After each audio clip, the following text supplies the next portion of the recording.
Hi everybody, welcome to another video here at Abraham's Table Farm. Here at the farm we like to be very conscious about what moment in the year we are at. It helps us to anchor ourselves in our time and our place. And so today we are in early September, first week of September, which is a very particular time of the year for us. It's a big transition, and in some ways it's the beginning of next year's farm season. I like to think of it that way, and I often tell our team that September is when next year's farm season really starts, because how we shut down the farm has a huge impact on the next season and how it starts. And so at this time we start to talk and think very carefully about next season and how we're going to strategize this last push of our season to make sure it's primed perfectly for the next spring. So we are in a big time of transition. We're finished with the main big push of the season. We're smoothing down into the fall. Weather is getting cooler, daylight is shortening, very little planting to go, very little trellising, a lot less of cultivation and weeding. A lot of those works that are establishing crops and tending crops are starting to taper off, and we're mostly harvesting and then turning crops in and preparing the soil for the next year. And so that's kind of the shift that's happening, and it takes a lot of rethinking and calibrating. We're coming out of just a focused work zone, and we're coming in back into the big picture, why we farm, what the long term is, and some of those questions, while also trying to rest and take care of ourselves, because this early September time we feel really tired. We've been working really hard for a long time, and just fatigue and exhaustion times to set in. A little bit later in the season we'll have usually a second wind. We feel a little better, it's cooled off, and we've kind of caught up on some of our rest. But at this early September, late August, early September period, we are usually kind of tired, and it's a little bit of more of a struggle or a push. So right now that's where we are. We know that that's the battle, to stay moving through this time period before it kind of cools down and we get the second wind, to make sure we summon some strength to keep working and not lose progress on things, but then also to open up and think and look around and see what we've done and see all the beauty that has come from that work. And that feels really good too, to just kind of take your head up and look and see what's happening. So that's where we are in the season right now. There's a ton of stuff coming out of the garden, which is really fun. Just pretty much everything is being harvested now. We're getting hundreds of pounds of tomatoes every day or every other day. We're getting leafy greens when the cool season comes in. The root crops are in, the fruiting stuff is in. Just everything is here. It's really abundant and really colorful, really flavorful. And so that is really exciting. We have some really good meals. We try to celebrate around here seasonally, make sure we have equinox feasts and solstice feasts, and really take in the different periods of the year and the different flavors that are available to us and live them fully while they're fresh and there. So we're trying to do that. We're thinking about fall foods and root crops and stews and warming foods for the warming season, and create meals and create times to invite people over into our life and invite people out to the farm to really see this moment in time and to be present with this moment and enjoy all of the goodness, because each season has different good things coming out of it, and the goodness that is now, and we should have it now. And so that is a lot of what we're doing, is feasting and enjoying the fruit of our labor and resting up and getting second wind to go into the fall and towards the winter. But things are definitely finishing up here on the farm. We'll see that as we walk around, but let's go see some of these beautiful crops and what's happening out on the pasture, and just see how the seasonal shift is moving forward. It's been a little while since I did a video of what's actually happening here.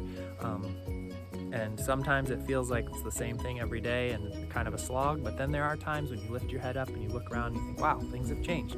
And this is this moment. This is not summer. This is not spring. This is different. And so let's go see what is actually happening here and now in this place and this time. Let's go walk around. As you can see, there is a lot of growth still coming up. Beautiful beds of arugula. This arugula is just so bright and green. The leaves are so vibrant and it's delicious, not too spicy like it gets in the heat. We We have salad turnips, also bright green. We've got leeks coming in strong. They take a long time, but they're finally here. We've got tons of kale available, both the curly kale and the lacinato kale. More greens up there, more leeks. Broccoli heads still coming in. They do a little bit better in the cooler part of the year. We've got beautiful succulent spinach and lots of cabbage heads. We've got beets, tons more beets, a second wave of beets. These beets are doing awesome. Their leaves look incredible.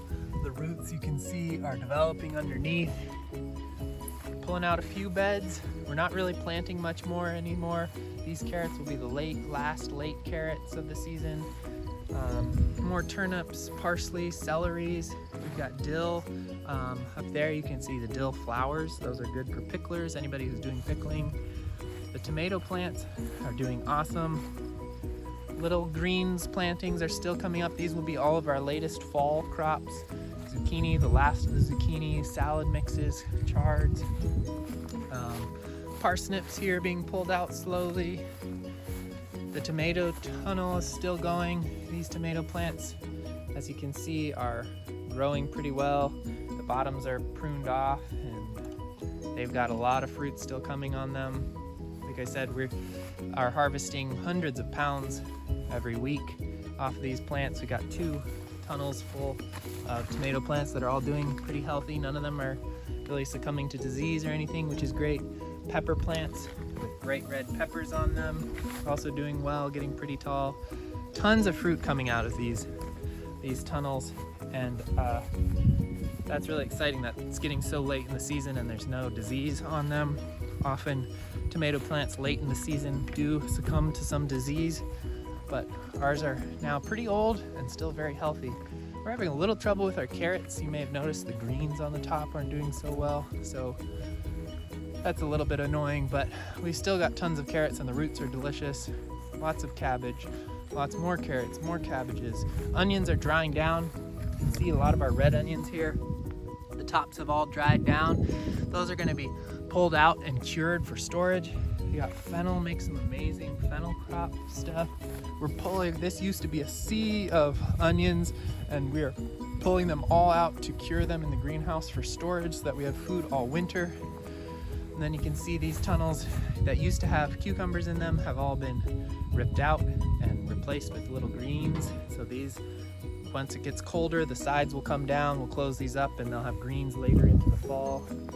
And up here in this tunnel, which was cucumbers that have all been ripped out, they're done. It's getting composted and amended for those late crops and prepped for next year as well.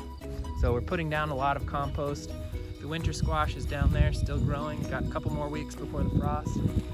Sam's pulling compost out of our pile there to amend these beds. But lots of growth still happening in the garden, lots of greenness, and tons of different crops. Let's go see. Up in this greenhouse up here is where we started all our seeds early in the season, but now it's used to cure a storage crop. So let's go take a look at that. Here in the greenhouse, we've got onions laid out on a tarp. It's pretty simple. Just lay them all out here to dry them down to make sure there's no molds or funguses that can grow. The outsides are all papery dry. And then we'll transfer them down into our basement where it's cooler storage. We're doing it in waves. We're just taking these out of the field in waves, a couple beds here, a couple beds there. Leave them in here for a couple days with the temperature controlled. And once they're dry, take them into the basement and store them. And we'll be eating from them all year. This past year we had onions all the way till spring. So if we do this right and we're careful about the humidity and the dryness, we will be able to have food all winter long. I'm here in the winter tunnel where we house our egg layers in the winter time. They stay out on pasture as long as the weather permits and as long as they're comfortable out there, but at some point it does get too rough in Minnesota winter for chickens, and so they come into this tunnel where they still have sunlight, they still have airflow, they still have a warmer temperature than outside, no wind, and then we have deep bedding for them where that will absorb all their manure so that it's dry and clean and comfortable for them. But just this, recently we took a skid steer and cleaned this out. This bedding had built up. You can see here had it built up several feet up on the wall side, and it was like that everywhere. We brought a skid steer in and scooped out the vast majority of the bedding. We still leave a little bit in here to spread on to begin inoculating the new wood shavings when we put them in here. It starts a decomposition process. There's a lot of really good biology in this deep bedding that actually creates a healthy environment for the chickens. So we don't actually want to sterilize this place completely. It does get fairly sterilized by the sun, but there's a lot of good biology in there breaking down the poop and creating that decomposition environment, and we want to keep that. So some old bedding is left in here to mix with the new bedding to get that jump started. But renting a skid steer to do this made it a quick job, and now it looks pretty junky in here, but it's actually prepped well for the new birds to come. So we'll get new pullets this fall, new egg layer birds. They're young, they're not quite laying yet, and we'll bring them in here and they'll start laying sometime in the winter time, and they'll be our new upcoming flock. And so we're just getting that ready right now. That's something we do at this time of year because we get new pullets in the late fall. And so that's another job that's been going on, but much easier to do it with a skid steer. It's a lot of bedding to scoop out, and it would be a huge back-breaking job by ourselves. We don't have equipment on the farm, no tractor, no skid steers, no machinery really. Everything we do is by hand on a human scale. So when we have a job like this, which is once in a blue moon, we can rent a skid steer or borrow one from a neighbor and bring that in for just a few hours to get the job done. So there are some jobs where we need that kind of equipment, but generally speaking, we can farm year after year doing all this work, producing incredible amounts of food with almost no machinery ever, which is pretty cool. So this is a beautiful way to raise chickens in the winter. It looks kind of ugly in here at this time when it's empty and all mussed up, but once the birds are in here and it's snowy and bitter cold outside, this actually becomes a haven of beautiful life and sunshiny warmth. So it's funny how that switches in this. When it's empty, looks quite derelict and dirty, but when it's full of life in the wintertime, it's a wonderful place to be. I'm heading out to the pasture now to see what's going on out there. We have one batch of broilers still on pasture. Everything else has gone to the butcher and been harvested. So here I am in the pasture up on the hill, and you can see that we still have a lot of green grass out here, which is awesome. We've had plenty of rainfall this year. We've been able to knock down some brush in some areas, and this whole area has been fertilized by chickens, brush knocked down effectively, and we're really excited to see those results continue in the next couple seasons. But we used to have a lot of brush up in here, and we used to have a lot of brush down there at that end that you can't see. And all of that has been really knocked down with our flail mower and a brush cutter. And then we've used our chickens over the surface through this whole area to fertilize that really thoroughly. The egg layers have been moving around paddock by paddock by paddock, fertilizing as well. And so we're getting really good fertilization on the pasture for really good grass growth in future seasons. But you can see right there, those are the pasture pens. You can see kind of the brown smoosh behind them where they're laying down manure still. That's our last batch. In about a week or two, they're gonna go off to the butcher, and those will be the end of our broilers. So we've done many batches this year. We have a ton in the freezer, but those are the last ones to go. And then we'll be really shutting down the pasture. The egg layers stay out on pasture as long as weather permits. So that will be till late October, early November, somewhere in there. And then they'll move into the winter housing and come off the pasture. But they've got a couple more months really to be out here on pasture, eating green stuff, eating bugs, enjoying the sunshine, the fresh air, and laying amazing deep yolk, nutritious eggs, deeply yellow in those yolks. But please buy chicken if you are looking to chicken, you want to stock up on chicken. We have a ton in our freezers. Our freezers are almost full, and we do need to make space for this last batch. So if you would like to get chicken and fill your freezers for the winter, that would be a really helpful thing to us, and we would appreciate it. So bulk orders are encouraged this time of year to make way for the last couple batches in our freezers. And shoot us an email if you want to get a bulk order, you need it delivered in a certain day. We'd be happy to do that. We have plenty right now, but that stockpile that gets filled up during the production season does dwindle through the winter, and be good to get it now. So that's what's happening on the farm. Same old thing, very disciplined. production all season long, crop after crop after crop, planting, cultivating, daily attendance to those crops, being out there in person. Here on the pasture, we've got animals moving paddock by paddock by paddock, carefully timed. We as the managers with our big human brains and our opposable thumbs can manage that well and create a system and stay on top of the necessary work to make sure that all the animals are living harmoniously and contributing to something bigger than themselves and producing a harmonious place where humans and animals and plants and the earth can live together in a way that is nourishing to all and creating really deep beauty, deep nutrition, and that's a really fun thing to be a part of.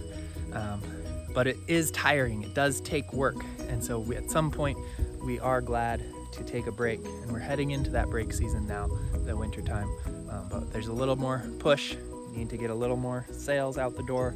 We need to finish up well, finish the race of the season well, and so far it feels like we've done a lot of good things this year and moved everything forward, and we hope you're enjoying the food and creating some beautiful meals and beautiful memories around those, and we hope you will continue to place orders. But thanks for supporting us, thanks for watching the video, and we'll see you again next week.